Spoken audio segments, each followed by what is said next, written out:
We all know Warren Buffett, right? Arguably the most successful investor of all time. But have you ever stopped to wonder, who taught him? Well, today we're going to dive into the life and the principles of the man Buffett himself called his greatest teacher, Benjamin Graham. And we're going to do it through the eyes and the words of Buffett. Just let that sink in for a second. Warren Buffett read Benjamin Graham's book, The Intelligent Investor, way back in 1950 when he was only 19 years old. And all these decades later, after everything he's seen and done, his opinion hasn't changed one bit. I mean, that is one heck of an endorsement. It tells you pretty much everything you need to know about just how powerful and timeless Graham's work really is. So, who was this guy? Who was this man who could leave such a massive, lifelong impression on someone like Warren Buffett? What were his big ideas, and what was he like as a person? Well, that's exactly what we're here to unpack. All right, so first up, let's get into the foundational ideas that made Graham's work so revolutionary. He basically gave people a roadmap for navigating a world that often feels like it has no rules at all. You have to remember, Graham looked at the stock market back then and saw what he called a disorderly and confused place. It was basically an emotional casino. Most people were treating investing like it was betting on horses, pure speculation. And then Graham comes along with this radical idea.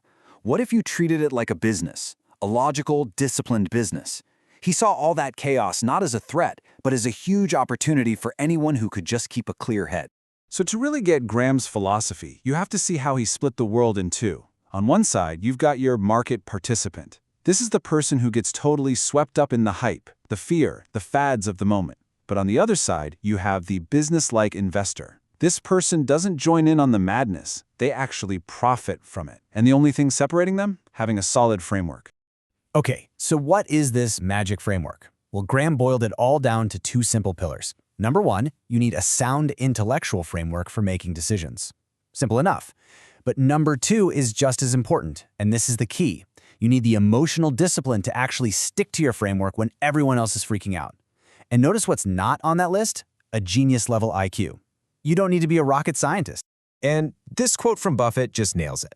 You could have the most brilliant strategy in the world, but it's completely worthless if you let your own emotions, fear and greed, eat away at it. The big takeaway here is that discipline isn't just important, it's everything. It's just as crucial as the intelligence behind the plan. So we've got the big ideas, right? But what about the man behind those ideas?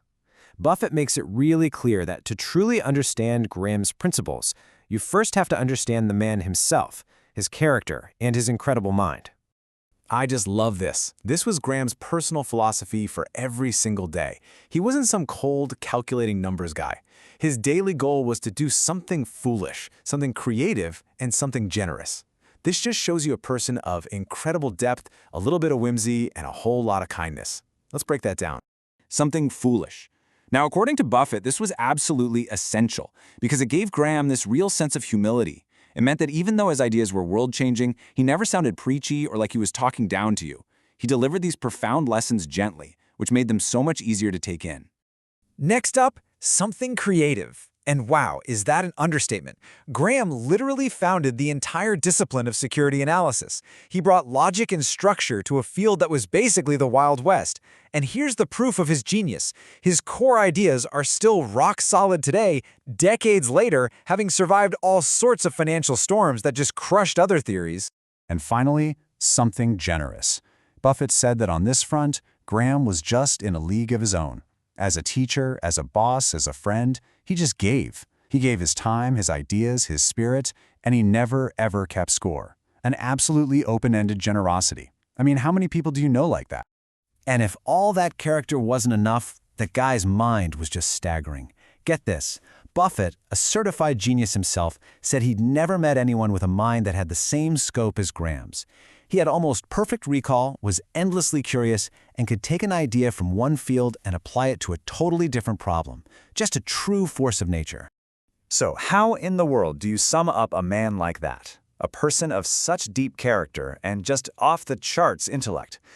Well, it all builds to this one final, powerful lesson about what it means to leave a legacy. Buffett closes his tribute to his mentor with this beautiful metaphor from the writer Walter Lippmann. Lippmann talked about how great people are the ones who plant trees knowing full well they might never get to enjoy the shade themselves. They do it for the generations that will come after them.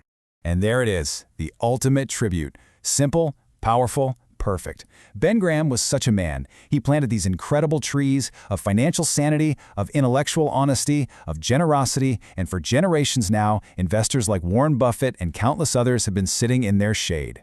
And that really leaves all of us with a final thought, doesn't it? Graham's life proves that the greatest value isn't just what you build for yourself, but what you create for others.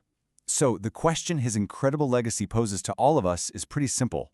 What trees will you plant?